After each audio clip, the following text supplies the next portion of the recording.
ya, quiero ocultar mi barra.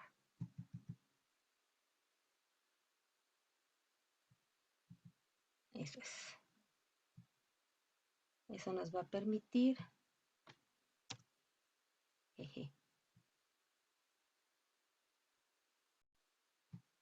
tener puntero. Muy bien.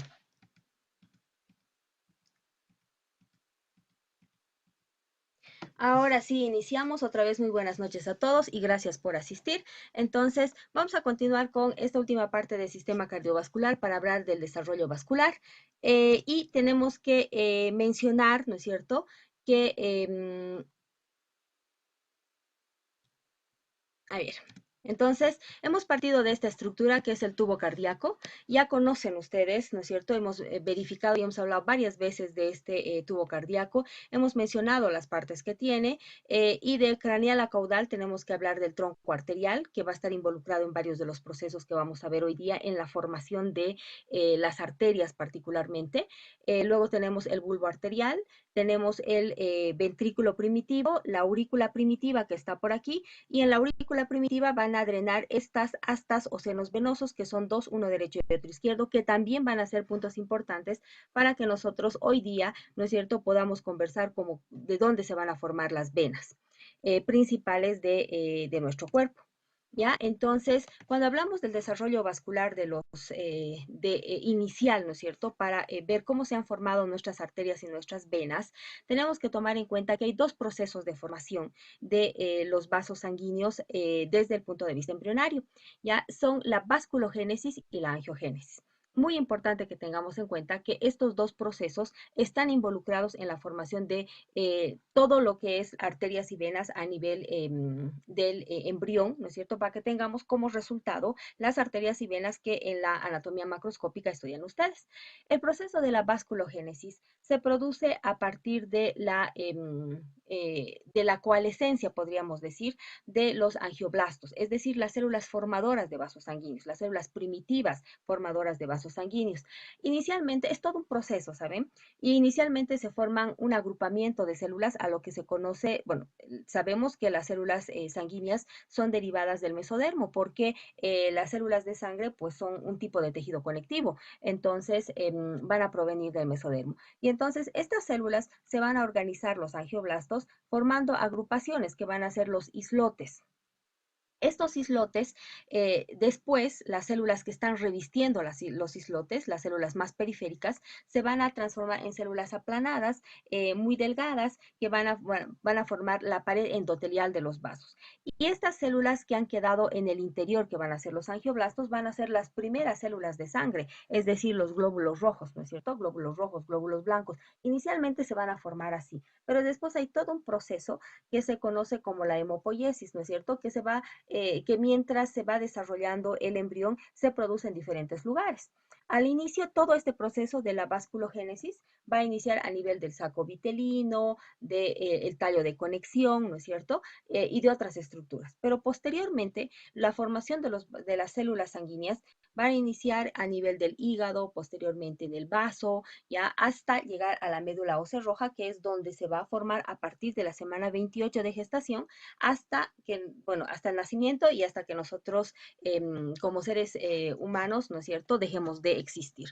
¿Ya? Entonces, durante todo el proceso. Entonces, este proceso en el cual se van a formar los vasos sanguíneos a partir de angioblastos se llama vasculogénesis. Una vez que ya se han formado estos vasos, que ya hay vasos sanguíneos, miren, y entonces empiezan a ramificarse, el proceso se llama no es la segmentación, ya se forman por ramificación, ¿no es cierto? Entonces, vamos a hablar de una segunda forma de formación de los vasos sanguíneos, que son las angiogénesis. ¿Ya? Entonces, vasculogénesis es la formación a partir de angioblastos y por proceso de segmentación o de ramificación de los vasos, ¿ya? Entonces, preexistentes es la angiogénesis. Estos dos procesos están involucrados en la formación de nuestros vasos sanguíneos. ¿Quiénes se forman por vasculogénesis? Dice, bueno, nuestro libro menciona a la aorta dorsal y a las venas cardinales. Y el resto de los vasos las arterias van a derivar a través de esa segmentación o de esa ramificación que estamos viendo, todas las arterias a través o van a originarse de la aorta dorsal, ¿no es cierto? Y las venas de las venas cardinales por ese proceso de segmentación. Bueno, entonces, del desarrollo vascular es importante que hablemos de los arcos faringios. Primero vamos a hablar cómo se van a formar las arterias, ¿de acuerdo? Vamos a ver cómo se van a desarrollar las arterias principales, obviamente, porque no vamos a poder formar todas. El libro no describe la formación de todas, porque saben ustedes que a partir del origen de una empiezan las ramificaciones y las anastomosis que van a formar el resto, ¿no es cierto? Eso es lo que han estudiado en anatomía o lo que van a estudiar en anatomía. Entonces, este es el corazón primitivo. Ya se ha formado el tubo cardíaco, ya ha empezado el plegamiento. Y aquí tenemos, cuando todavía tenemos ventrículo primitivo, ¿no es cierto? Aurículas primitivas, todavía no ha empezado el proceso de tabicación. Vamos a ver que de este que es el agujero ventricular primario, que está comunicando los dos ventrículos, o bueno, que es una vía de comunicación. No hay una separación completa entre lo que va a ser el ventrículo derecho e izquierdo inicialmente. Entonces, fíjense, va a subir a esta estructura que es el bulbo arterial y después va a subir al tronco arterial. El tronco arterial termina en esta estructura que tiene más o menos la forma de una cúpula, ¿ya? O de un saco.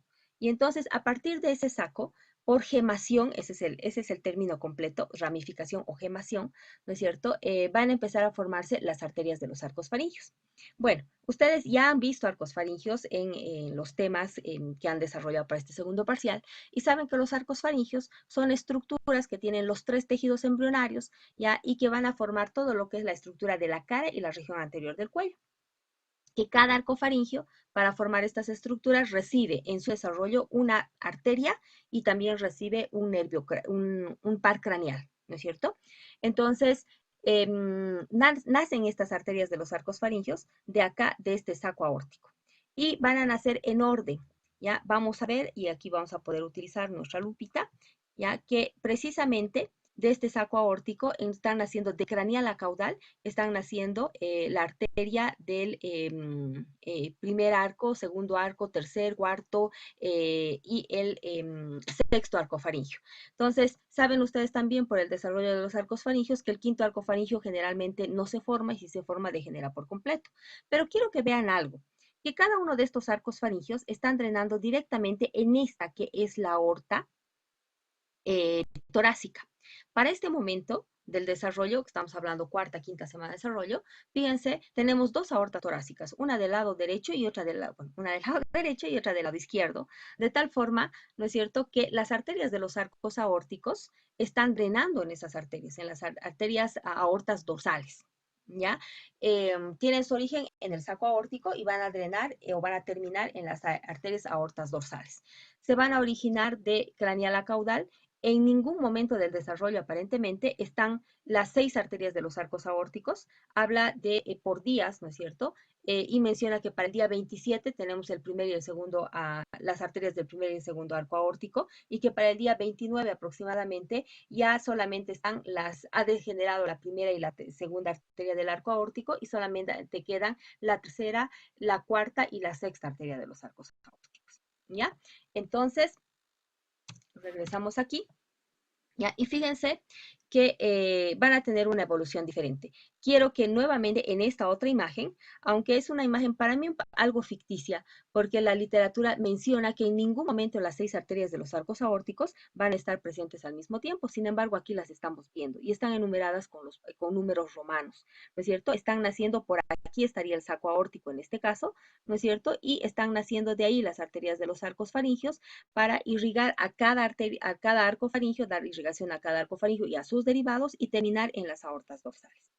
Es muy importante que entendamos que para que se formen las arterias de los arcos faringios y los derivados que vamos a mencionar a continuación, es importante que estén presentes o que se activen a las células de la cresta neural.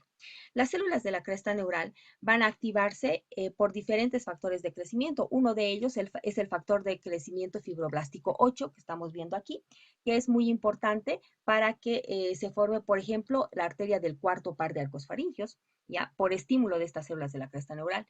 Pero las células de la cresta neural no solamente van a estimular la formación de los arcos, de las arterias de los arcos faringios o de los arcos aórticos, sino que también lo que hacen es participar o estimular la formación del músculo liso, ¿ya? De la pared de esos vasos y también del tejido conectivo que está relacionado con la pared, con la formación de la pared de esos vasos. Es importante que tengamos en cuenta que estas arterias se forman por pares, ¿ya? Y como se van a formar por pares, quiere decir que hay una derecha y otra izquierda, entonces interviene acá el gen maestro, podríamos decir, del proceso de la lateralidad de derecha e izquierda, ya que junto con las células del campo cardiogénico secundario es que van a promover todo este proceso, ¿ya? Eso hasta ahí. Entonces, se van a formar 6 arterias de los arcos faringios que enseguida las vamos a describir. Miren, yo me he tomado la libertad de ponerles esta imagen donde estamos viendo, voy a tratar de ir un ratito, si me permiten, con una plumita, ¿ya? Vamos a cambiar pero de color porque si no el rojo con el rojo no se va a ver. Creo que lo más adecuado sería este amarillo. Fíjense, tenemos aquí arteria de los arcos, perdón, arteria aorta dorsal. En este caso esta es la derecha y esta es la aorta dorsal izquierda. Miren, se están fusionando en la parte caudal, las dos, la aorta dorsal derecha y la izquierda, y van a formar una sola. ¿Ya? Esta parte, les decía que yo me había tomado la libertad, porque esta parte en el libro que nosotros trabajamos, que es el Lachman, no está presente, ¿ya? No se describe. Sin embargo, a mí me gusta mencionarles, ¿saben por qué? Porque así van a comprender de dónde se forman las arterias, por ejemplo, las arterias de todo nuestro tronco, las arterias intercostales, ¿no es cierto? Y otras arterias que son importantes y que que van a dar irrigación a diferentes partes de nuestro cuerpo.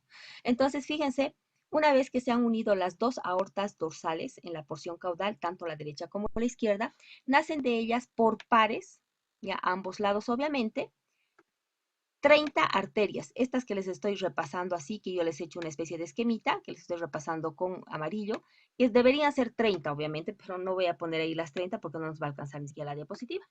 Entonces se van a formar por pares a ambos lados. Estas arterias se llaman arterias intersegmentarias. ¿Ya? Y como van a recorrer prácticamente todo nuestro tronco, desde la porción cefálica hacia la porción caudal, vamos a tener por segmentos las arterias intersegmentarias cervicales, las torácicas, las abdominales, ¿no es cierto? Y las de la región lumbar y sacras. Entonces, por segmentos o por territorio, si ustedes quieren, los de la región cervical, las arterias intersegmentarias de la región cervical, se van a unir todas y van a formar la arteria vertebral, ¿no es cierto? Que va a ascender y va a entrar en la cavidad craneal. Luego están las de las intersegmentarias de la región torácica, se unen para formar las arterias intercostales. Las intersegmentarias abdominales van a formar las arterias lumbares, ¿ya? Y la quinta quinta arteria intersegmentaria abdominal que tendría que formar la quinta lumbar, ¿no es cierto? Va a formar la ilíaca común, arteria ilíaca común. Y las sacras, o las arterias intersegmentarias de la región sacra, van a unirse para formar las sacras laterales. Esas arterias ustedes las han mencionado en anatomía, entonces ya saben de dónde se van a formar. Esta parte no está en el ACMA, ¿ya? Pero a mí me gusta mencionarles porque yo sé que contribuye a su conocimiento. Bien, habíamos visto de estas arterias de los arcos aórticos, ¿no es cierto? Hemos visto que se van a formar a ambos lados, derecha e izquierda, enumeradas por números romanos, se van a formar 5 pares. Primera, segunda, tercera, cuarta y la sexta arteria de los arcos faringios o arcos aórticos. Entonces, vamos a empezar la descripción. Al inicio, obviamente en el lado derecho y en el lado izquierdo, todas las arterias de los arcos aórticos son iguales, pero el primer y el segundo par, al lado derecho y al lado izquierdo, tienen exactamente la misma evolución, ¿ya? Y van a dar obviamente las mismas arterias para nosotros ya como adultos. ¿Ya? Entonces, en el cuadrito que yo les estoy tratando de mostrar, y abajo tengo la imagen en el dibujo, lo que estoy tratando de explicarles o de mostrarles, y aquí voy a tratar de cambiar mi puntero por algo que se vea mejor, que sea un verde por lo menos, ¿ya? Entonces, fíjense, vamos a ver la arteria, el nombre de la arteria, y vamos a ver qué derivado deja para nosotros ya en los adultos. ¿Ya? Entonces, por ejemplo, la arteria del primer par de arcos faringios, que se refiere a esta, ¿no es cierto? Es la arteria del primer par de arcos faringios. Tanto en el lado derecho como en el lado izquierdo, degenera por completo, pero va a dejar un vestigio, que es la arteria maxilar, ¿ya? Es la arteria maxilar. Ahí está. Esta es la derivada de la arteria del primer par de arcos faringios. Dice que también puede contribuir a la formación de un segmento de la carótida externa. La arteria del segundo par de arcos faringios. Esta arteria del segundo par de arcos faringios sería esta, ¿ya? Y nos va a dar dos arterias, o sea, va a degenerar por completo dejando dos arterias. La arteria del estribo, o también se llama la arteria estaperia, y la arteria ioidea. ¿Ya? Entonces, ¿cómo tendría que ir dirigida o cómo les podrían preguntar? ¿No es cierto? Les podrían preguntar, la arteria maxilar se origina embrionariamente ¿no es cierto?, del primer par de arcos faringios. O al revés, en esta arteria del segundo par de arcos faringios. La arteria del segundo par de arcos faringios da origen a la arteria del estribo, arteria estaperia, ¿no es cierto?, o arteria ioidea, ¿no es cierto? Entonces, son las formas en las que podrían preguntarles. Vamos con la arteria del tercer par de arcos faringios. Hasta aquí, hasta la arteria del tercer par de arcos faringios, la evolución es la misma, tanto en el lado derecho como en el lado izquierdo. Y después vamos a ver que ya cambia. ¿Ya? Entonces, aquí está nuestra arteria del tercer par de arcos faringios, aquí la estamos ubicando, y fíjense que va a formar para nosotros, ya para el adulto, va a formar la carótida común. Aquí está nuestra arteria carótida, este es el segmento, ¿no es cierto? Aquí está la carótida común, ahí las estoy repasando de verde, y va a formar también la carótida interna. Aquí está. Tanto en el lado derecho como en el lado izquierdo. Aquí está la carótida común, ¿no es cierto? Y aquí está la carótida interna en el lado derecho y en el lado izquierdo. Ahora, la carótida externa. Dice que la carótida externa en realidad se va a formar de un plexo vascular que se va a formar a ambos lados de los arcos faringios, ¿no es cierto? De los arcos faringios, y que va a drenar o va a dar irrigación a todo lo que va, no drenar, va a dar irrigación a cada lado de la cara, ¿no es cierto? Y de la región lateral, parte de la región lateral del cuello.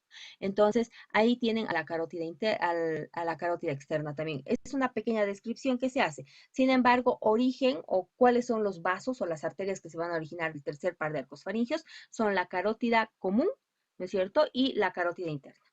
¿Listo? Ahí terminamos con tercer par de arcos faringios. Vámonos con el cuarto par de arcos faringios, las arterias del cuarto par de arcos faringios. Aquí quiero que tengan en cuenta algo, que hay una evolución diferente tanto en el lado derecho como en el lado izquierdo. Aquí está la arteria del cuarto par de arcos faringios. Ahí estamos, ¿no es cierto? Y va a tener una evolución diferente, como les decía, al lado derecho y al lado izquierdo. En el lado derecho, o sea, aquí, fíjense, vamos a ver que va a formar la parte proximal de una arteria que es la arteria subclavia. Obviamente la subclavia derecha, aquí está, este segmento está formado. Ahí está. ¿Ya? En la parte proximal, o sea, va a formar la arteria del cuarto par de arcos faringios, forma la parte proximal de la arteria subclavia derecha. Ahora, la parte distal ya va a estar formada por la porción, una parte de la aorta dorsal y la séptima intersegmentaria. Aquí estamos. Ahora, en el lado izquierdo, yo por si acaso les he ido poniendo el resumen abajo, ¿no es cierto? Para irles mostrando ya lo que está ocurriendo en la imagen. En el lado izquierdo, ¿qué es lo que va a ocurrir? La cuarta arteria arteria de los arcos faringios va a formar el callado de la aorta. Aquí está. Dice que forma exactamente el callado de la aorta en el segmento en el que está entre la carótida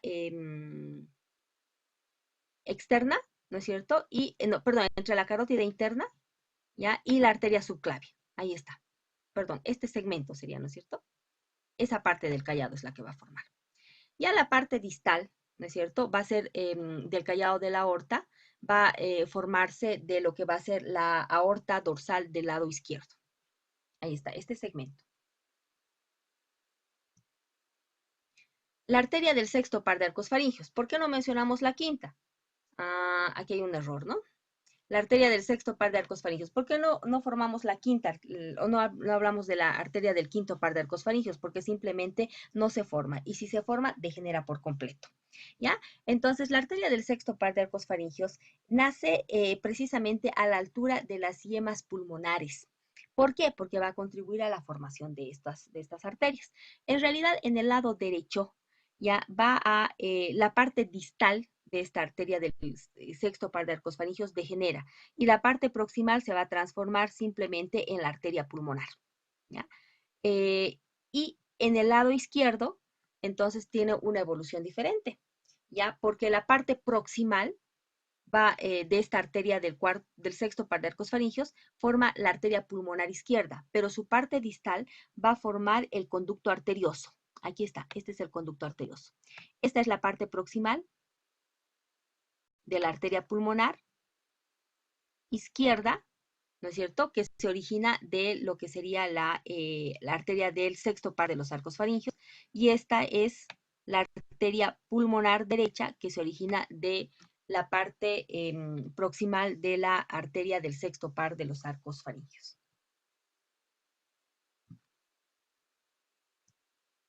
Hemos visto que tiene una evolución diferente en el lado derecho y en el lado izquierdo. Ahora vamos a ver qué vasos, o sea, otras arterias, ¿no es cierto?, importantes a nivel de la región abdominal en este caso. Fíjense, esta imagen que yo les tengo en la pantalla corresponde a un embrión de aproximadamente 4 semanas de gestación, ¿ya? Es un embrión de aproximadamente 4 semanas. ¿Por qué puedo decir esto?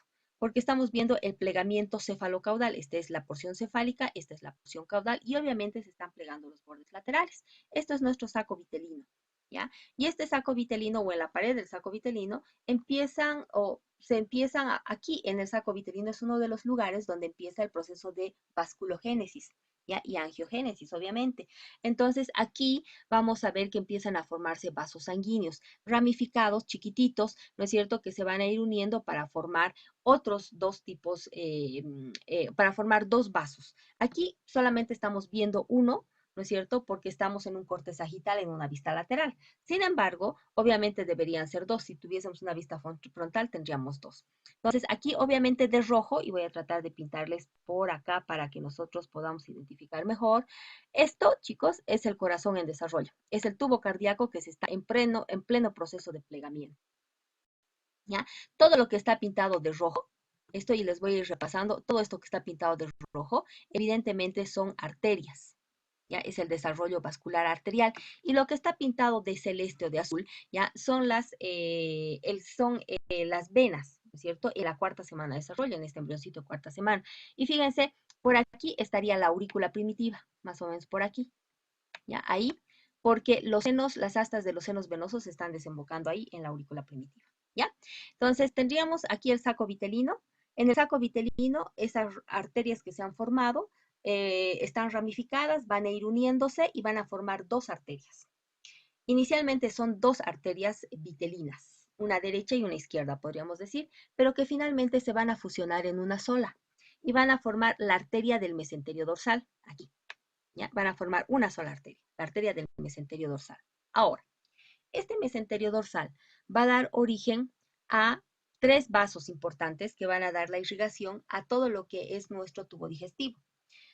Estas arterias de los sacos vitelino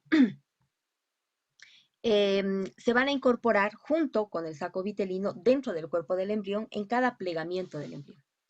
No se olviden que del saco vitelino se forma la mayor parte de nuestro tubo digestivo, es decir, se va a formar nuestra faringe, el esófago, el estómago, el duodeno, el intestino delgado, el intestino grueso, ¿no es cierto? O sea, o el colon, el sigmoide, el recto, absolutamente todos los segmentos, ¿ya? Del intestino, de nuestro tubo digestivo. Entonces, de aquí se va a formar, del saco vitelino. Entonces, cuando hay el plegamiento cefálico, una parte del saco vitelino más los vasos que se han formado en su pared se incorporan al cuerpo del embrión para formar el intestino anterior. Cuando se produce el plegamiento caudal, entonces otra parte del saco vitelino se incorpora al cuerpo del embrión para formar el intestino posterior, ¿ya? Junto con esos vasos. Entonces, al unirse o al ingresar esos vasos, van a formar también las arterias, ¿no es cierto?, que estamos mencionando. Entonces, fíjense, de estas arterias que han nacido en la pared del saco vitelino, que se han unido para formar las arterias la arteria del mesenterio dorsal, cuando se incorpora cada parte del saco vitelino, junto con para formar el intestino anterior, medio y posterior, se van a incorporar con el plegamiento cefálico, formando el intestino anterior, se forma o se incorpora el tronco celíaco, que va a dar irrigación, ¿no es cierto?, a lo que van a ser el estómago, el duodeno, ¿no es cierto? Luego vamos a tener a la arteria mesentérica superior, que va a irrigar a los derivados del intestino medio, es decir, las asas del intestino delgado. Luego vamos a tener a la arteria mesentérica inferior, o posterior también se llama, ¿no es cierto? Y esta es la que va a dar irrigación a todo lo que va a ser el colon, es decir, los derivados del intestino posterior. ¿Ya? Entonces, cuando les pregunten en el examen de dónde se originan o cuál es el origen del tronco celíaco, de la mesentérica superior o de la mesentérica inferior, tienen su origen en las arterias del saco vitelino. ¿A través de qué? De la arteria mesentérica dorsal. Vamos más abajo y voy a tratar de cambiar de color para que no mezclemos. Seguimos hablando de arterias, pero necesito tener un color diferente para que podamos identificar a las arterias, en este caso del cordón umbilical. Este es el cordón umbilical, obviamente tendría que ser más largo, ¿cierto? Y por aquí el cordón umbilical tiene que comunicarse con la placenta. Aquí le vamos a poner la PL para que sepamos que estamos hablando de la placenta. ¿Ya? Entonces, resulta que también a nivel del cordón umbilical, bueno, a nivel de la placenta hay los vasos placentarios o las vellosidades coriónicas o vellosidades placentarias. Estas se van a unir, ¿ya? Y se van a ir uniendo para formar primero las vellosidades coriónicas. Los vasos de las vellosidades coriónicas se unen entre sí para ir formando cada vez vasos más grandes, los vasos de la placa coriónica, y los vasos de la placa coriónica, que también estaban ramificados, se unen para formar las arterias del cordón umbilical, ¿ya? O las arterias umbilicales. Inicialmente son dos también, una derecha y otra izquierda. Bueno, las arterias umbilicales son dos, una derecha y otra izquierda. ¿Ya? Entonces se están conectando inicialmente con lo que va a ser la placenta. Son las que van a retornar la sangre sin oxígeno a la placenta. Ya, ahora, fíjense, estas son las arterias del cordón umbilical. Repito, solamente vamos a poder ver una. Ahí está. La arteria del cordón umbilical dice que va a formar una conexión con la aorta dorsal. Esta es la aorta dorsal. ¿Ya? Forma una conexión con la aorta dorsal, y esa conexión que va a formar, que aquí no se muestra evidentemente en esta imagen, va a formar la arteria ilíaca común, ¿ya?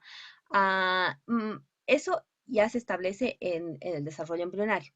Pero una vez que se produce el nacimiento, o después del nacimiento, en realidad, y se acorta el cordón umbilical, estas arterias del cordón umbilical van a formar la arteria en la parte proximal, obviamente, es decir, la parte que está dentro del cuerpo del embrión, en este caso del recién nacido.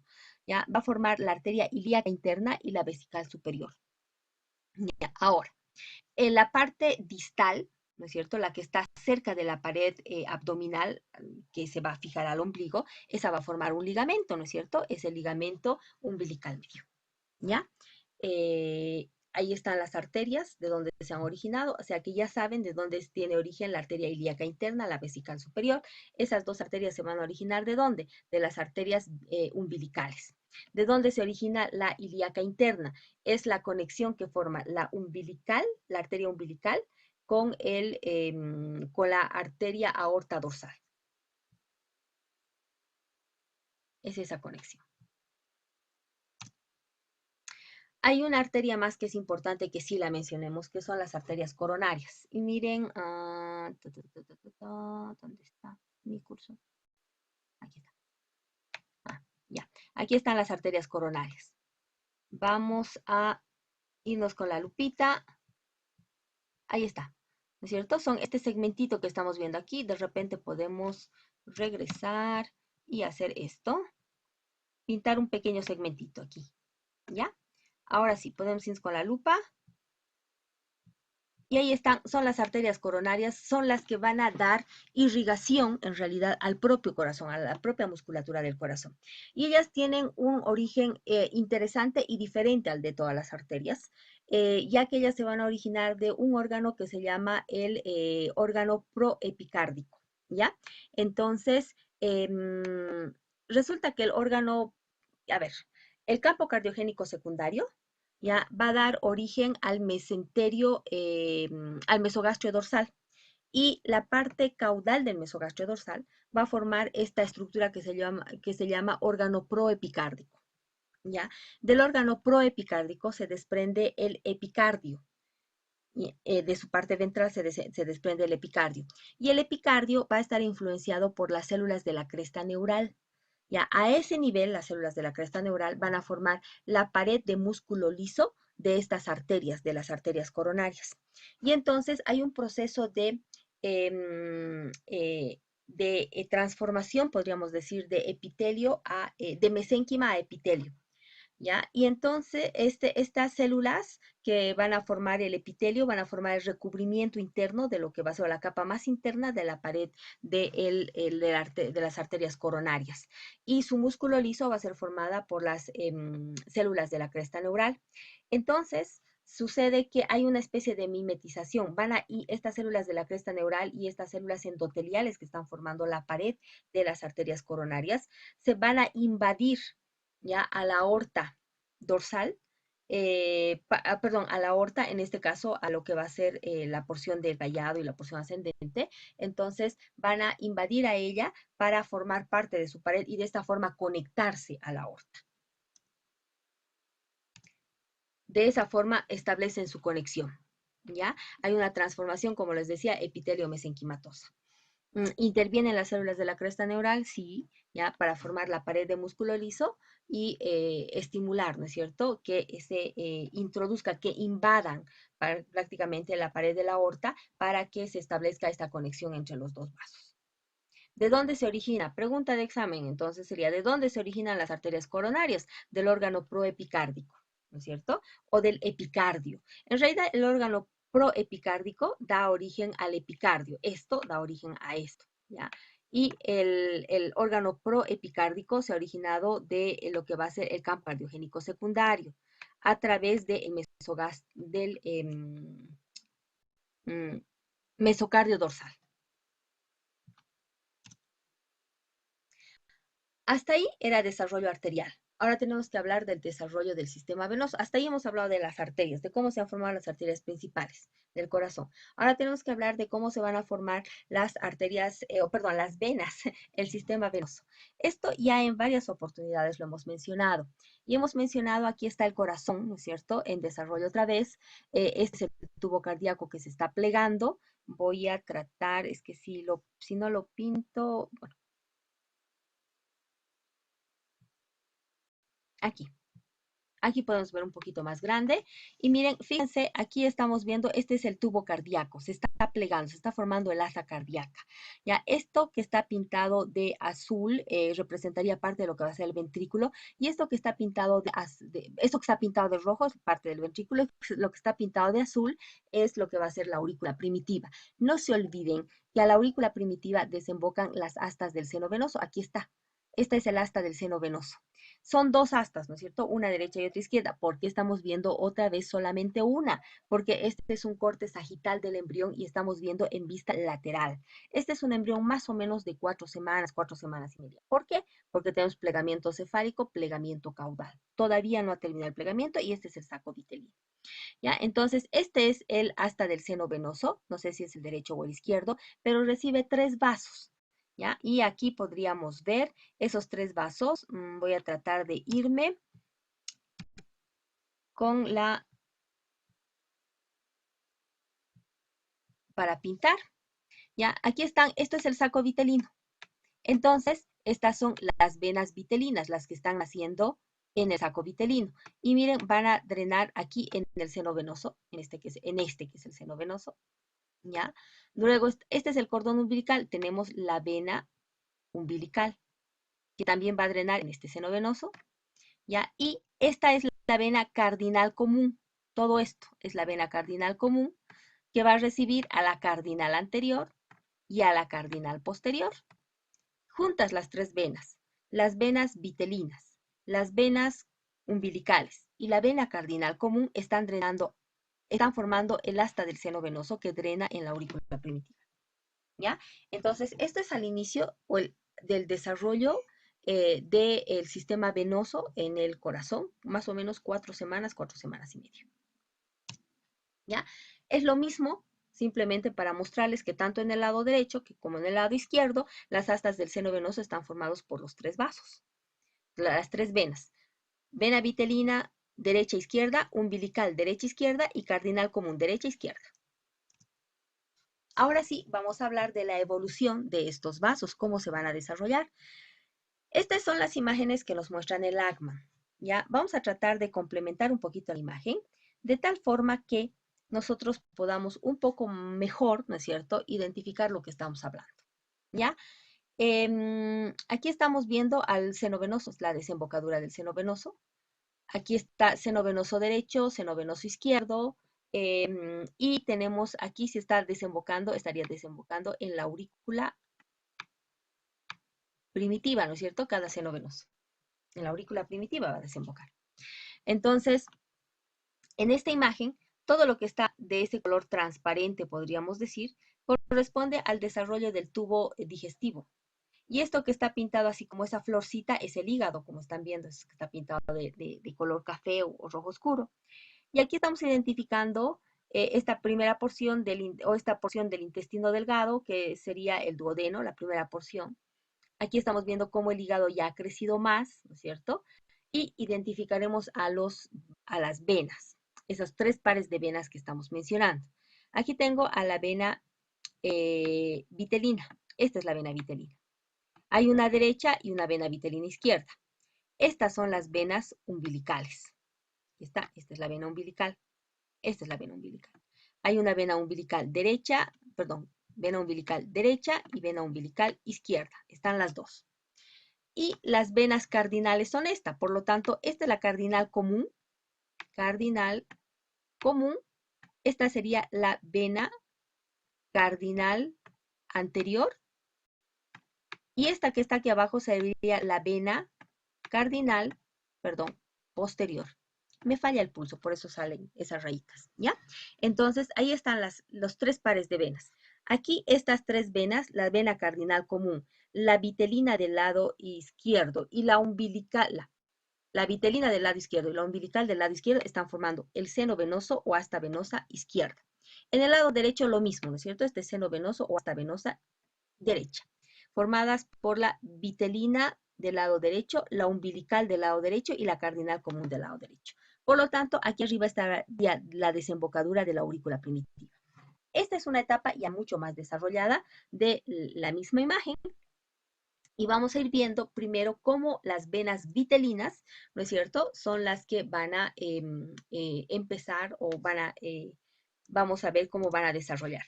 Yo les he puesto un resumen aquí abajo para que ustedes puedan beneficiarse, si vale el término, un poquito del resumen que vamos a ir haciendo y la descripción que vamos a trabajar.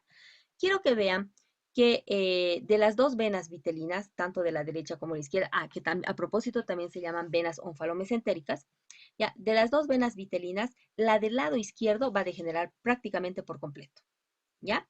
Entonces, aquí teníamos las venas, estas son las venas vitelinas. Estas son las venas vitelinas. Este es el duodeno, como están viendo, este segmento pintadito de amarillo por aquí, eso es el duodeno. Y a los lados, fíjense que las venas vitelinas están formando un plexo, se están desarrollando alrededor del duodeno, ¿ya?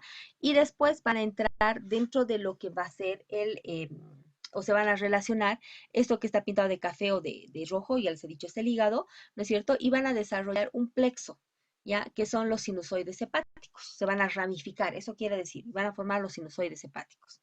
Cuando ya el hígado empieza a crecer dentro de lo que va a ser el septum transverso, resulta que empiezan a formarse los cordones hepáticos, ¿no es cierto?, para que se desarrolle el hígado.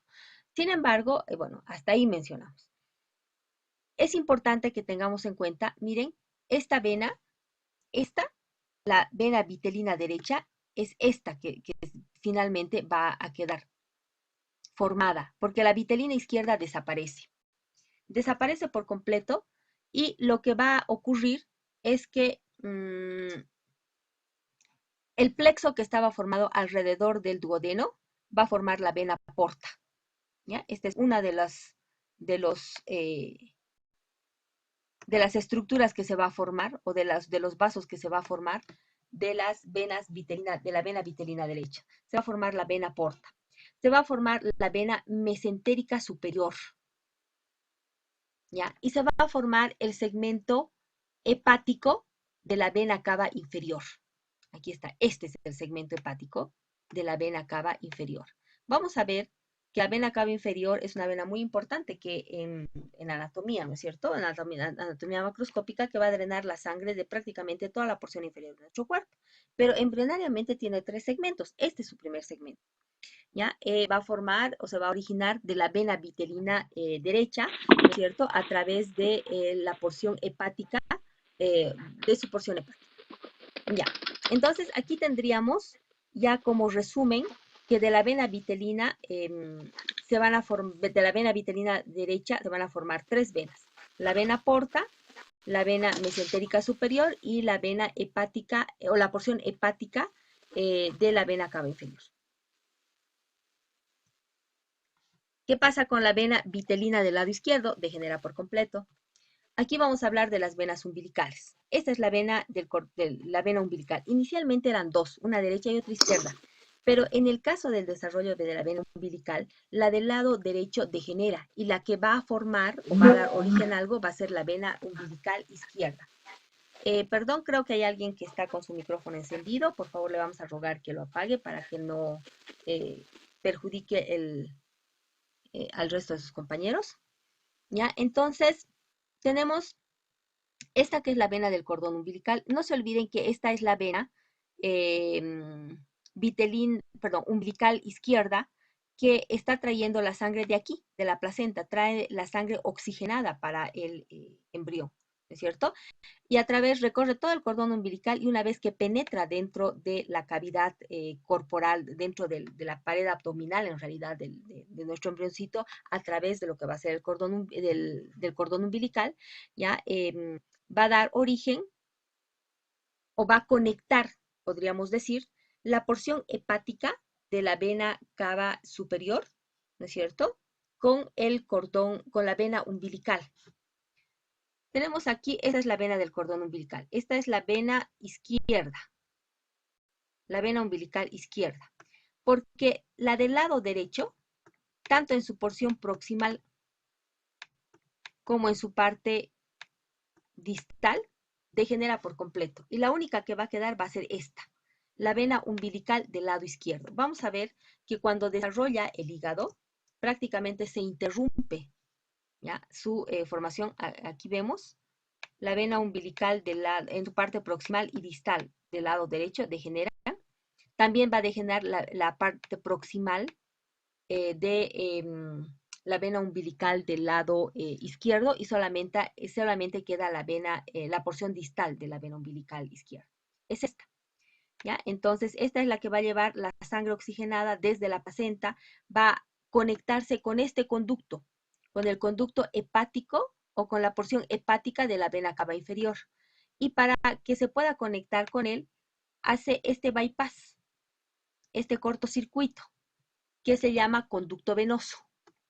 ¿Para qué se forma el conducto venoso? Para que la sangre oxigenada que viene de la placenta pueda llegar directamente a través de la vena cava inferior, de este segmento de la vena cava inferior, hasta el corazón, en este caso hasta la aurícula, va a ser a la aurícula derecha, obviamente, en el futuro, ya hasta la aurícula, sin que esta sangre, que tiene alta concentración de oxígeno, circule por el hígado, para que el oxígeno no se pierda. ¿Ya? Entonces, ¿qué se forma en realidad para nosotros de la vena umbilical izquierda? Primero, ¿qué pasa con la derecha? Degenera por completo. La del lado izquierdo va a formar el conducto venoso y va a formar, va a formar la vena del cordón umbilical y el conducto venoso. tenemos las venas cardinales. Esta es la vena cardinal, ¿no es cierto? La vena cardinal común. Y habíamos dicho que estaba formada por la cardinal anterior, que va a traer o va a drenar la sangre del cuerpo del embrión en su porción cefálica, y la cardinal posterior, que trae la sangre de la parte caudal del cuerpo del embrión. Sí. Bueno, primero es embrión y después es feto, ¿no ven? Entonces, se unen las dos cardinales, la anterior y la posterior, y forman esta la cardinal común. Obviamente hay derecha e izquierda de estas venas. Entonces, aquí trataremos de ubicarlas. ¿Ya? Esta es la vena cardinal común. Ahí está. La vena cardinal común es esta. Aquí estaría la vena cardinal anterior, ¿no es cierto? Aquí está, cardinal anterior. Y esta chiquitita es la cardinal posterior, esta delgadita. Ahí está, se unen la cardinal anterior y la cardinal posterior y van a formar la cardinal común. Lo mismo ocurre en el lado derecho que en el lado izquierdo. Vamos a ver que la vena cardinal posterior después va a sufrir varias anastomosis, pero primero describiremos lo que ocurre con la cardinal anterior, bueno, y las venas de la porción superior, de la porción cefálica o craneal, la cardinal anterior y la cardinal común. Quiero que se fijen, y es que esto hace que el seno venoso, que habíamos visto en la primera clase que tuvimos presencial, que el seno venoso derecho crezca más rápido que el seno venoso izquierdo, ¿no es cierto? Y se desvía hacia el lado derecho. Y habíamos dicho que habían varios cortocircuitos, en realidad son 3, que desvían la sangre desde el lado izquierdo de nuestro cuerpo hacia el lado derecho. Uno de ellos es este. La vena cardinal anterior trae la sangre de la cabeza y del miembro superior, del lado, obviamente, en este caso izquierdo. Entonces, la cardinal anterior del lado izquierdo va a formar esta anastomosis con la cardinal anterior del lado derecho, de tal forma que va a desviar la sangre desde el lado izquierdo hacia el lado derecho del cuerpo. Después, el resto de la cardinal anterior del lado izquierdo degenera, desaparece. Pero la cardinal, en el lugar donde era la cardinal común, miren, estaba la desembocadura de la cardinal posterior. Entonces, ese segmento de la cardinal posterior que tendría que haber desembocado ahí va a formar la vena intercostal superior, obviamente del lado izquierdo, que va a drenar o va a recibir la sangre del segundo y tercer espacio intercostal. ¿Ya? Entonces, esta anastomosis que se ha formado entre las dos cardinales anteriores y que está llevando la sangre desde el lado izquierdo hacia el lado derecho del cuerpo, esa es el tronco o la vena brachiocefálica izquierda. De repente lo podemos ver un poquito más por aquí. Aquí está. Esta es la anastomosis que se ha formado entre la cardinal anterior del lado izquierdo y la cardinal anterior del lado derecho. Esta anastomosis es el tronco de la vena brachiocefálica. Y donde en la cardinal común tendría que desembocar la cardinal posterior, ahí se ha formado la vena intercostal superior izquierda. Ahí tenemos, ¿no es cierto?, cómo se ha formado la vena subclavia. El tronco de la, perdón, el tronco de la brachiocefálica izquierda. Ahí está, el tronco de la brachiocefálica izquierda. Ya, ahora, ¿qué más tenemos que ver con relación a las venas cardinales anteriores y comunes? También aquí se va a formar una vena importante que es la vena cava superior. Fíjense, en el lado, lo primero que tienen que recordar que es en el lado derecho de nuestro cuerpo que está la vena cava superior. Entonces, la parte proximal de la cardinal anterior derecha y la cardinal común del lado derecho, las dos se unen, ¿ya? Se van a fusionar. Se van a fusionar y como resultado dan la vena cava superior, que obviamente está en el lado derecho. El resto de la parte craneal, podríamos decir, o el resto de la cardinal anterior, va a formar la vena yugular derecha. Ahí está. ¿Qué es lo que ocurre con estas venas en el lado izquierdo? Simplemente han degenerado, ¿no ve? No han formado absolutamente nada. Han degenerado porque en el lado izquierdo no vamos a tener cardinal, no vamos a tener vena cava superior y tampoco no vamos a tener vena cava superior. Ahí está el desarrollo de estas venas. Hasta ahí tenemos dónde se ha formado la vena cava superior. ¿De dónde se ha formado? De la parte proximal. ¿De dónde se forma vena cava superior? Parte proximal de la cardinal anterior derecha y la cardinal común derecha. Las dos se unen, forman vena cava superior. ¿Qué pasa con la parte distal de la cardinal o con lo que ha sobrado de la cardinal anterior derecha. Forma la vena yugular derecha. ¿Listo? ¿De dónde se formó el tronco de la vena brachiocefálica? Es la anastomosis que se ha formado entre las dos cardinales anteriores, entre la derecha y la izquierda. ¿De dónde se forma la intercostal superior izquierda? Es la cardinal posterior que estaba ingresando en la cardinal común. Ahí quedó. Hasta ahí hemos descrito vena cardinal anterior y vena cardinal común, cuál es su desarrollo y cómo va a ir formando las venas más grandes de nuestro cuerpo.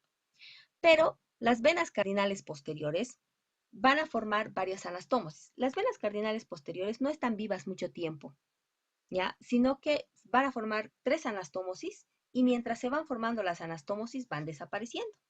Estas anastomosis son las anastomosis o van a formar las venas supracardinales, las venas subcardinales y las sacrocardinales. Aquí están las 3. Las supracardinales, las subcardinales y las sacrocardinales. ¿Ya? Dice que entre la quinta y la séptima semana es que se van a formar estas 3 anastomosis entre ellas. Y estas son las cardinales posteriores, ¿ya? Estas que están pintaditas aquí de verde y que de a poco van a ir desapareciendo. Ahora vamos a describir estas 3 venas que se forman de las cardinales posteriores, ¿ya? Y vamos a ir viendo cuáles son las ramas principales que van a dar para nosotros ya como adultos. Miren, yo sé que en la descripción de nuestro libro de embriología dice, ¿no es cierto? En tal semana ocurre esto, en tal día ocurre esto, y se da la vuelta hacia el lado derecho, se desvía hacia el lado izquierdo, qué sé yo, y rota tantos grados, y para formar este resultado. Desde mi punto de vista, lo que ustedes tienen que saber es, ya, la semana o el día en el que se forma es importante. Pero más importante es saber cuál es el origen embrionario, o sea, de qué estructura embrionaria se ha formado el resultado que nosotros vemos en la anatomía macroscópica, ¿no es cierto?, que ustedes están estudiando. Entonces, origen embrionario, ¿no es cierto?, y su derivado o el resultado final. Eso es lo que tienen que centrar ustedes su conocimiento. Y eso es lo que yo les preguntaría. Pero no puedo. Ya, entonces, vamos con las cardinales, la evolución de las cardinales posteriores. Primero vamos a ir con la anastomosis de esta vena. Miren, vamos a formar entre las dos cardinales posteriores se ha formado una anastomosis que es la vena subcardinal. Esta es la vena, son las venas subcardinales. Aquí está. De la anastomosis de la vena subcardinal, obviamente hay una subcardinal derecha y una subcardinal izquierda. La anastomosis forma la vena renal izquierda, sumamente importante. Lo que queda de la subcardinal izquierda, esto, va a formar la vena gonadal izquierda. Obviamente, venas gonadales en los varones son espermáticas y en las mujeres son las venas ováricas. ¿Ya? Ahora, ¿qué pasa con la vena subcardinal del lado derecho? Va a formar el segmento renal de la vena cava inferior. ¿Se acuerdan que les dije que la vena cava inferior tenía 3 partes embrionariamente? La primera parte, la porción hepática, la hemos formado de la vena vitelina derecha. Este es su segundo segmento, es su segmento renal. ¿De dónde lo estamos formando? De la subcardinal del lado derecho. Y entonces, ¿qué formaban la subcardinal del lado izquierdo? Forman la vena renal izquierda y la vena gonadal izquierda. ¿Listo? Vamos ahora con las venas, aquí están las sacrocardinales. Se va a formar otra anastomosis, las venas entre las cardinales posteriores, es la parte más caudal. Perdón, antes. Obviamente, estas venas subcardinales, ¿a quién van a dar o de quién van a recibir la sangre venosa? Van a recibir, van a drenar a los riñones, ¿no es cierto? Van a drenar a los riñones. En cambio, las venas sacrocardinales, que es una anastomosis más caudal de las cardinales posteriores, van a drenar los miembros inferiores, la parte inferior del cuerpo, ¿ya? Los miembros inferiores en realidad, ¿ya? Y estas venas sacrocardinales en el lado izquierdo van a dar origen a la vena ilíaca común izquierda. Y la del lado derecho va a dar origen al segmento sacrocardinal, ¿ya? De la vena cava inferior. Entonces, ya habíamos dicho, ¿no es cierto? Hay 3 segmentos de la vena cava inferior. Entonces, aquí está su segmento más caudal, está formado por las sacrocardinal del lado derecho. Nos faltaban las supracardinales. Aquí están las venas supracardinales. Miren, las venas supracardinales van a ser las que van a drenar la sangre de la pared corporal, ¿ya? O sea, prácticamente de todo lo que va a ser la pared torácica.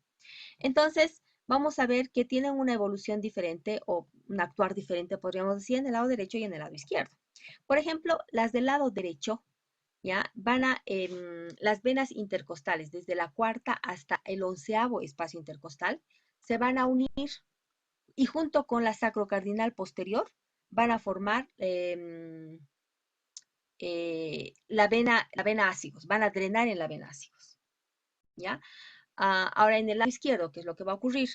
¿Se acuerdan? Dijimos, había la vena intercostal superior izquierda. Aquí va a drenar el segundo y el tercer espacio intercostal. Entonces, el cuarto hasta hasta el séptimo, cuarto hasta el séptimo espacio intercostal izquierdo, las venas intercostales izquierdas, se van a unir y van a formar la vena hemiácigos. Y esta vena hemiácigos va a drenar en la vena ácigos. Estamos viendo, ¿no ves? Su trayecto. Tal vez lo más conveniente sería otro color. En este caso podemos poner rojo, ¿ya? Y aquí están las venas intercostales. Cuarta, quinta, sexta, séptima, van a formar la vena ácigos que va a drenar en la vena, perdón, la hemiácigos que va a formar en la vena ácigos. Y de esa forma hemos drenado prácticamente todo. Ahora, con relación al origen embrionario de la vena cava inferior, decimos que tiene un segmento hepático. ¿De dónde se ha originado? De la vitelina derecha. Tiene un segmento renal. ¿De dónde se ha originado? De la subcardinal derecha. Tiene un segmento sacrocardinal. ¿De dónde se ha originado? Perdón, un segmento sacrocardinal. ¿De dónde se ha originado? De la vena sacrocardinal del lado derecho. Ahí están los tres segmentos embrionariamente separados o en su origen, ¿no es cierto?, de la vena cava inferior. Otros libros, el Moore, por ejemplo, toma 4 segmentos, que no es el caso que nosotros tenemos que revisar, pero para que sepan.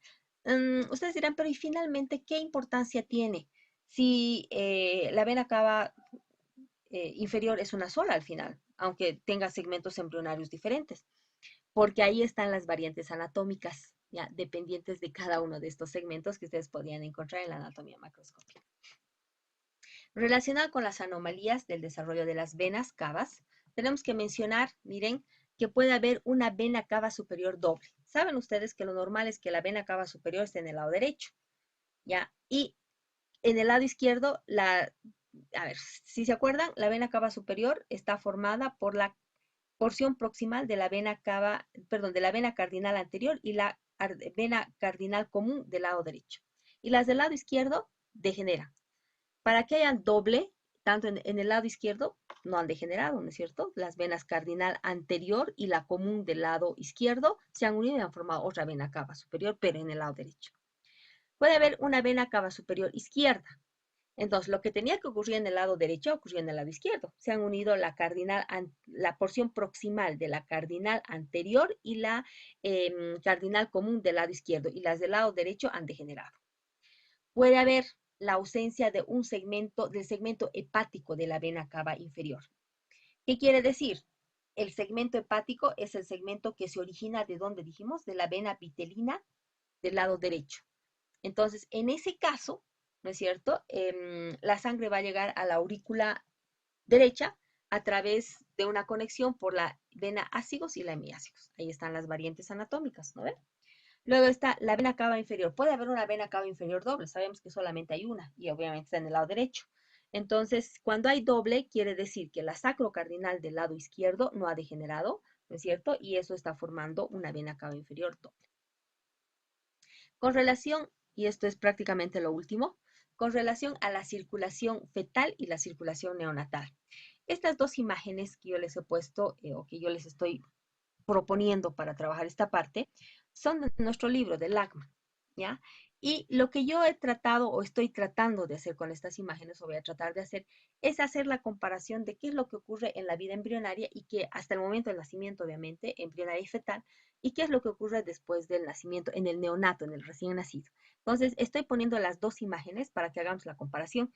Primero voy a describir cómo circula la sangre, ¿no es cierto?, en la vida fetal hasta el momento del nacimiento, hasta que se corta el cordón umbilical. Y después vamos a descubrir o vamos a ver cuáles son los cambios que han ocurrido después del nacimiento. ¿Ya? Entonces, lo que quiero que tengan en cuenta es que primero, esto es el cordón umbilical. Ya, vamos a utilizar otro colorcito, ¿ya? Por favor, permítanme. Aquí está nuestro cordón umbilical, ¿no? Que está conteniendo la arteria, dos arterias umbilicales y obviamente una vena umbilical. Esto que estoy pintando ahí de verde como un platito va a ser mi placenta, ¿ya? Ahora, tomando en cuenta esto, voy a cambiar ahora sí de color. Ya, tomando en cuenta esto, estamos viendo, esta es nuestra vena del cordón umbilical.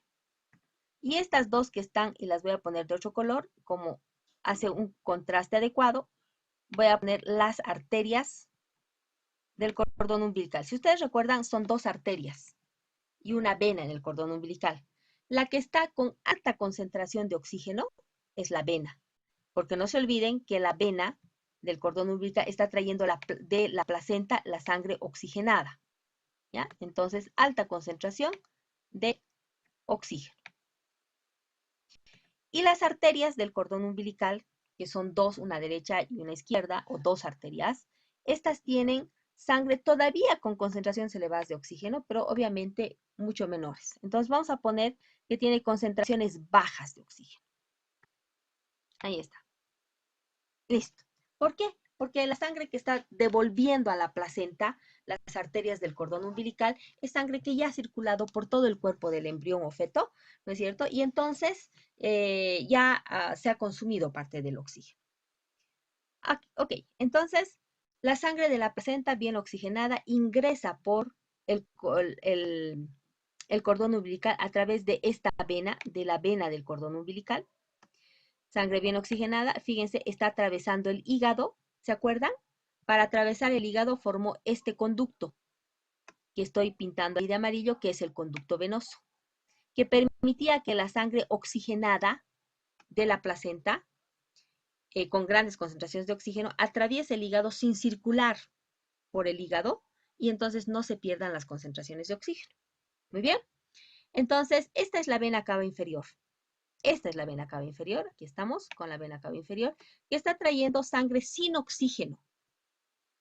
¿Ya? Sangre sin oxígeno desde lo que sería la parte caudal de nuestro cuerpo. Ahí está trayendo sangre sin oxígeno o con bajas concentraciones de oxígeno, si ustedes quieren, porque en realidad nosotros hablamos de sangre sin oxígeno, pero todavía tiene un oxígeno o cantidades apreciables en concentración de oxígeno. De hecho, como a través del conducto venoso va a entrar esta sangre hacia la vena cava inferior, se van a mezclar la sangre con bajas concentraciones y altas concentraciones de oxígeno. Y por la desembocadura de la vena cava inferior van a entrar en esta que es la aurícula derecha. ¿Ya? Entran en la aurícula derecha. No se olviden que aquí en la aurícula derecha está esto que les estoy señalando con un círculo, que es el agujero oval. Ahí está. Que permite que así como nos están mostrando la flechita, la sangre penetre o pase. El flujo de sangre, la corriente de sangre, va a hacer que la sangre pase desde la aurícula derecha a esta que es la aurícula izquierda. Por aquí está la aurícula izquierda, ¿no es cierto? A la aurícula izquierda, directamente esa sangre. Sangre con grandes concentraciones de oxígeno. Está pasando la sangre desde la aurícula derecha hacia la aurícula izquierda. Obviamente, esta sangre o gran parte de esta sangre va a llenar la aurícula izquierda y una vez que se llene, entonces va a pasar al ventrículo izquierdo.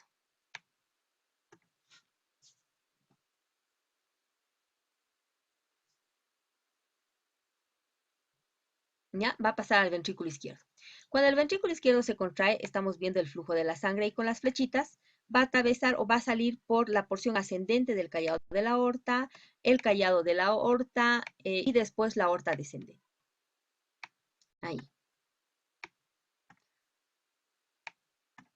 Parte de la sangre, porque la presión es muy fuerte a nivel de la vena pulmonar, perdón, de la arteria pulmonar, va a pasar parte de la sangre a través de este conducto, esta conexión, que es el conducto arterioso. Aquí le vamos a poner este óvalo para identificar que es el conducto arterioso.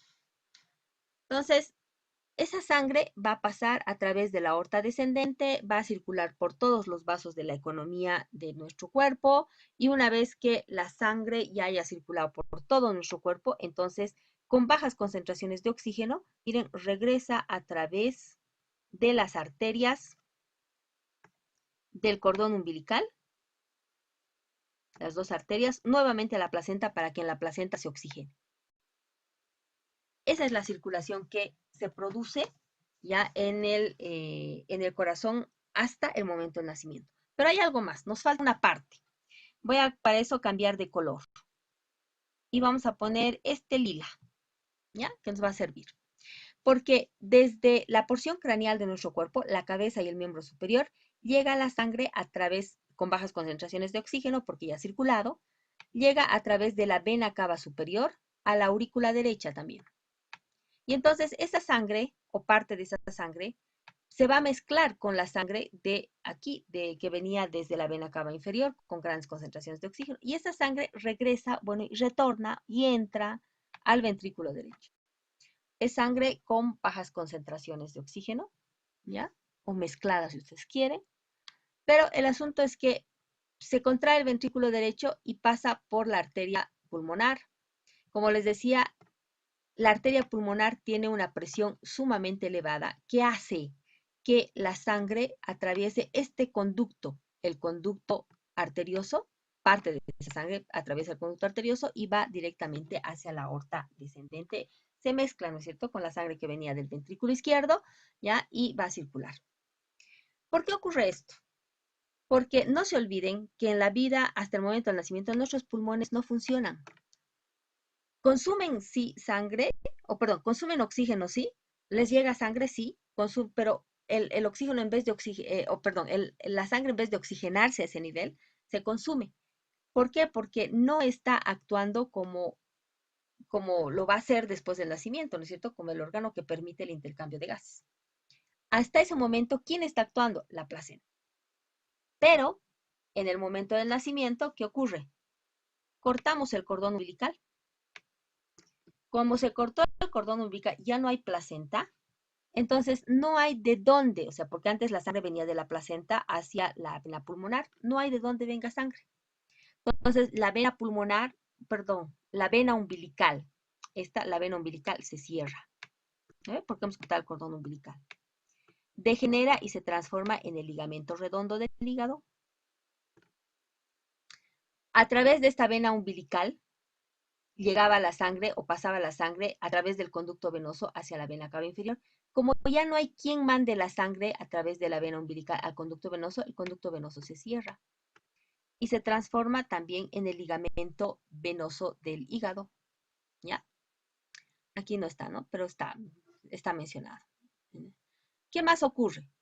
Como ya la sangre llega directamente solamente de la vena cava inferior y ya no hay ese flujo de sangre a través del conducto venoso, entonces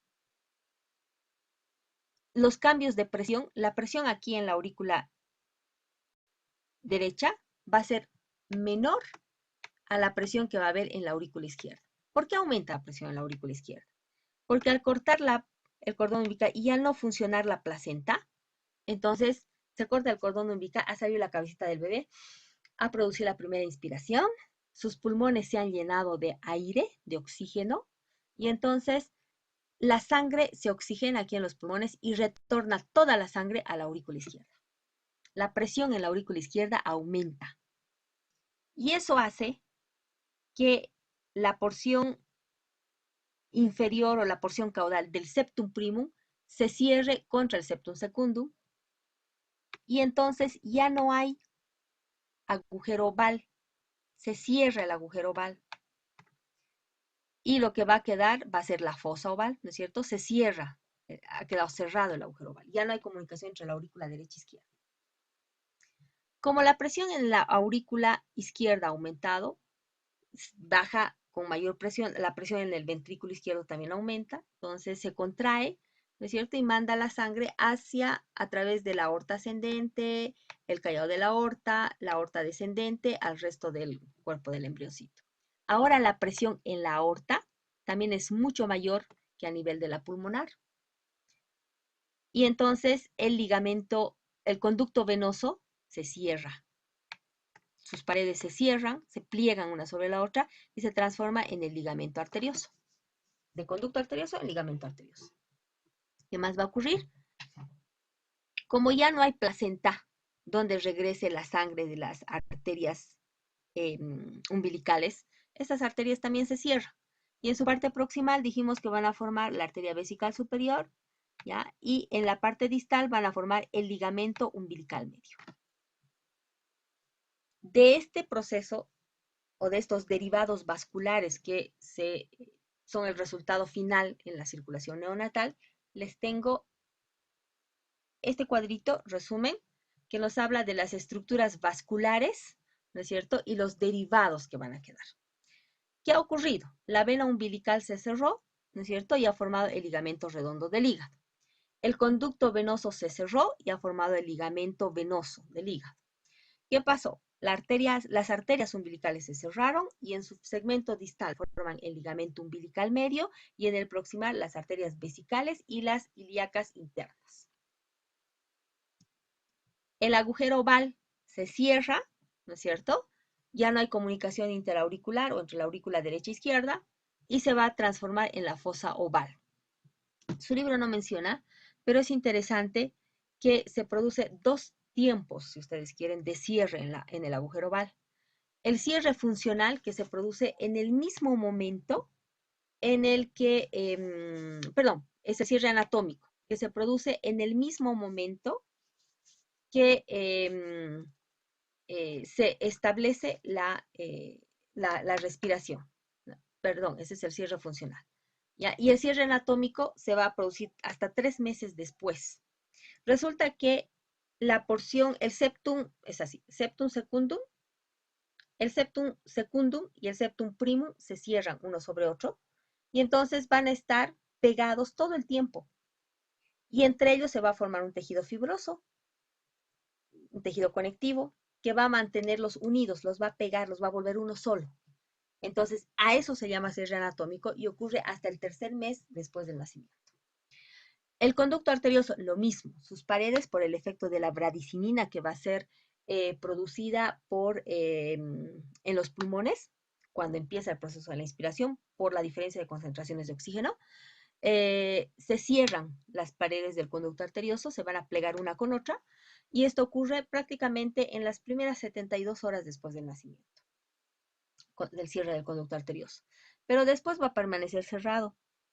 Y otra vez, como las paredes se van a cerrar, van a estar pegadas una sobre la otra todo el tiempo, hasta las 3 meses o 12 semanas después del nacimiento, ya se van a transformar en ligamento. Con relación al desarrollo del sistema linfático, en el embrión vamos a tener, voy a cambiar de color, algo que pueda ver mejor, este rojito.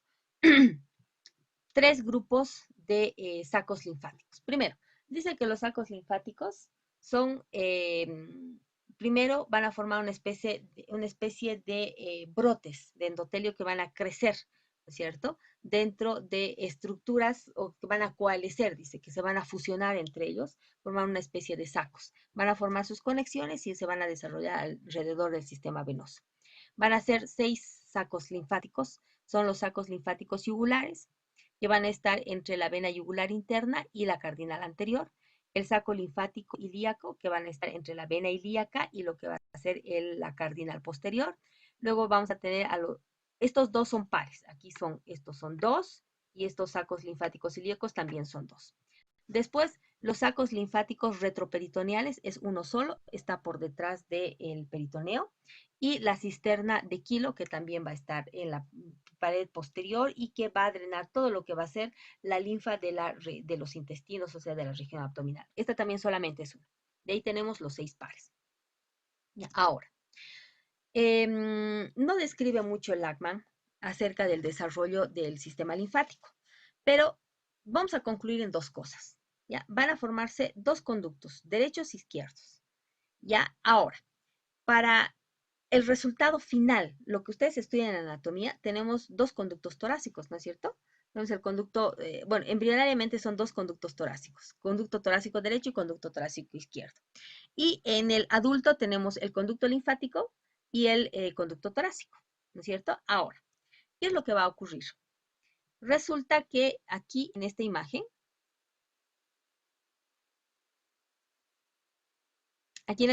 tenemos los dos conductos torácicos. Uno derecho, ahí está, este es el derecho,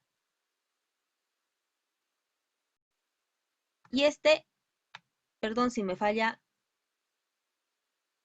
el pulso, el izquierdo. Entre los dos se ha formado esta anastomosis. Entonces, segmentos van a ir desapareciendo.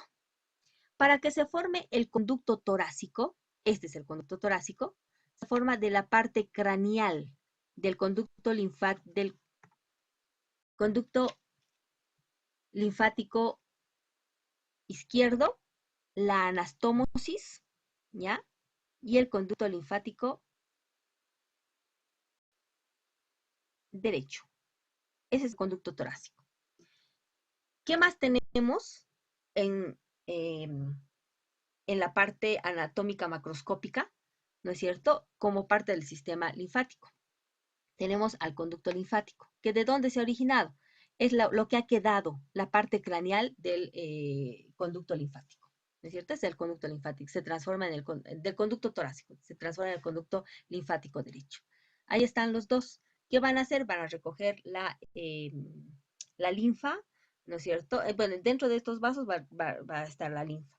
Pero ¿qué es lo que hacen? Es del espacio intersticial o del tejido intersticial van a recoger toda la sangre, no la sangre, el líquido que se ha quedado ahí, el líquido intersticial, que una vez que ha ingresado a los conductos o al sistema linfático se transforma en linfa para que circule por ahí y lo retornen al sistema venoso. ¿Dónde van a desembocar? En ambos casos, fíjense, van a desembocar entre la vena yugular y la vena subclavia, devolviendo, ¿no es cierto?, la linfa hacia el torrente circulatorio. Esa es la bibliografía con la que hemos trabajado, ¿ya? Entonces, para que la puedan consultar. Y eso sería lo que hemos preparado para ustedes para el día de hoy. Muchísimas gracias por su atención. Por favor, si tienen alguna consulta,